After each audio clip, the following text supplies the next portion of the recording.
The tuna oven incident early on the morning of October 11, 2012. Le 8-year-old Jose Milena clocked in for another shift at the Bumblebee Foods factory in Santa Fe Springs, California. He'd been there for years. Same badge swipe, same concrete floors, same maze of forklifts, tuna pallets, and non-stop mechanical noise. Nothing about that morning looked different. The real giants of the plant weren't the forklifts, they were the ovens. Industrial pressure cookers so long you could park a truck inside them. Each one stretched over 30 feet, sealed shut with a thick steel door, and built to cook thousands of cans at once. Once locked, they filled with steam and heat until the inside became completely unforgiving. Just before 5 a.m., Milena started a task he'd done countless times, loading carts of canned tuna onto tracks and pushing them into one of the ovens. The carts slid in, one after another, until the chamber was full. When that happened, the door would be closed, the system engaged, and temperatures would climb past 270 degrees Fahrenheit under heavy pressure. At some point during this routine, Milena stepped inside the oven to check the carts. It wasn't unusual to inspect the load. What was unusual is that no one saw him go in. The factory floor was loud, busy, and crowded. Machines hummed, forklifts weaved, people moved in every direction. One missing worker didn't immediately stand out. A co-worker, unaware that Milena was still inside the chamber, swung the door shut. With a single button press, the cycle began. The steel door sealed. Steam surged through the pipes. The oven came to life. There was no emergency release. Once started, the system couldn't be opened until the full cycle finished. Inside, the oven became exactly what it was designed to be, a massive pressure cooker. Outside, the factory carried on like nothing was wrong.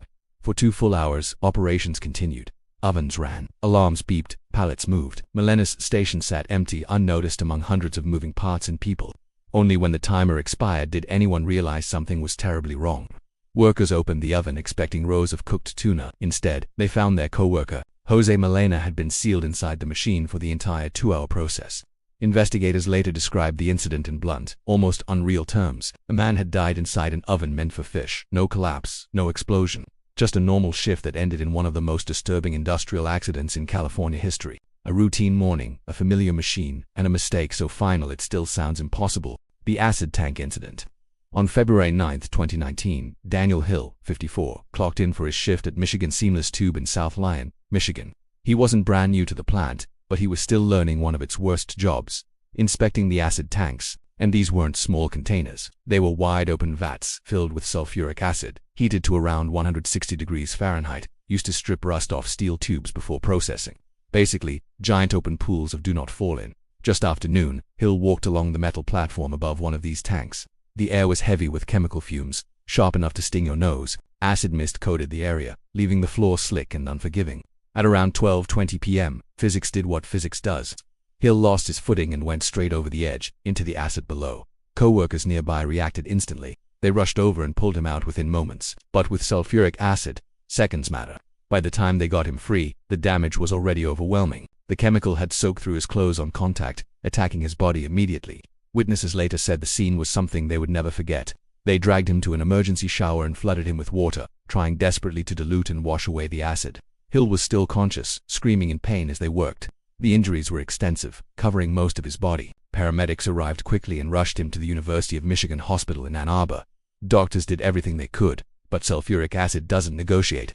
The burns were too deep, too widespread. There was no way to undo what had already happened. Hill remained alive for nearly 11 hours after the fall. During that time, doctors worked to manage the pain, but the suffering never truly stopped. At 11:30 p.m. that night, Daniel Hill died from his injuries. Later, federal safety investigators reduced the entire event to one brutally plain sentence in an official report. Employee falls into tank of sulfuric acid and is killed. Months after that, Michigan regulators fined the company $32,500 for safety violations. Hill left behind family and grandchildren. His death wasn't fast. It wasn't dramatic in a movie sense. It was slow, agonizing, and happened during what was supposed to be just another workday. The burrito grinder incident. Late on the night of July 13, 2025, a 19-year-old employee was working the after-hours shift at Tina's Burritos in Vernon, California. While most people were asleep, the factory was wide awake, conveyor belts humming, stainless steel machines standing in long rows, turning out frozen burritos by the millions. His job was sanitation, which meant coming in after production stopped and cleaning the equipment everyone else tried not to think about.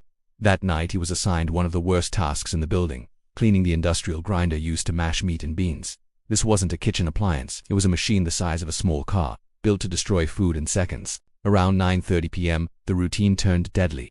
According to reports, the grinder hadn't been completely powered down. As he leaned inside to wash it, the machine suddenly activated. The quiet work shift turned chaotic in an instant. The grinder came alive, and before he could react, he was caught in its motion. He shouted for help. Nearby workers heard the screams and rushed over, scrambling to hit the emergency stop. They tried to shut it down, but the damage was already done. Witnesses later said the sounds and confusion were something they would never forget. When the machine finally stopped, the factory floor fell silent. The teenager had been pulled into the grinder. Emergency responders arrived quickly, but there was nothing left to save. He was pronounced dead at the scene. For his family, the shock was impossible to process. A 19-year-old, barely starting adulthood, clocked in for a night shift and never made it home. His final moments happened inside a machine meant to feed people, an industrial shortcut that turned into a fatal mistake no one could undo. The printing press incident. On the morning of February 27, 2013, Jorge Perez, 26, clocked in for another shift at Golden State Container in Los Angeles. The place made cardboard boxes plain boring, everywhere in modern life.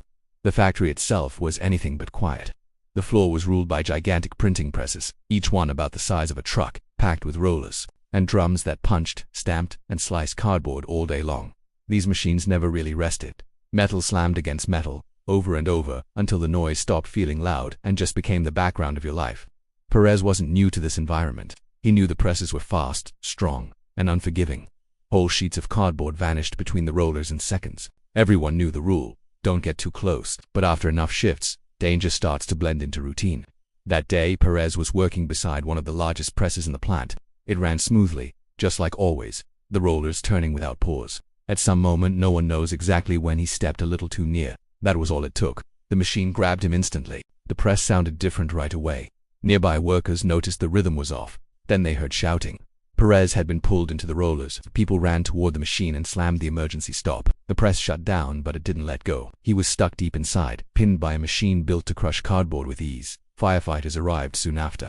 There was no quick fix. To reach him, they had to take the press apart, removing heavy steel sections one by one. For nearly an hour, the factory stood still. No machines running, no talking, just tools hitting metal while co-workers watched, stunned. When they finally freed him, there was nothing to be done. Perez had been fatally crushed, and he was pronounced dead right there on the factory floor. Another normal workday. Another machine doing exactly what it was designed to do, just with a human in the wrong place at the wrong second. The Iron Pot Incident. On June 2, 2022, Stephen Dirks, 39, showed up for another shift at Caterpillar's foundry in Mapleton, Illinois. He was barely settled in. This was only his 9th day on the job. The plant specialized in cast iron engine parts, and the place ran hot in every possible sense. On the melt floor sat massive open pots filled with molten iron. Each one held thousands of pounds of metal, heated beyond to 0 degrees Fahrenheit. The moment you stepped onto the platform, the heat hit your face like opening an oven door, except this oven never cooled down. That morning, Dirks was assigned a routine task, taking a sample of the iron before it was poured. He walked out with his tools and approached the edge of one of the pots. No railings, no barriers, just open space and an 11-foot deep container glowing with liquid metal that flowed like water and burned far hotter than lava. Somewhere in that moment, something went wrong. He slipped. One misstep was all it took. Dirks fell straight in. There was nothing to grab, nowhere to catch himself. His co-workers saw it happen, but the heat coming off the pot made it impossible to get close. At that temperature, there was no chance of survival, not even for an instant. Later reports stated he was destroyed immediately. The melt floor shut down on the spot. Emergency crews arrived quickly, but there was no rescue to perform and nothing to recover. The pot was left alone to cool, and workers were told to stay clear. In the days that followed, federal safety inspectors examined the site and came to a blunt conclusion.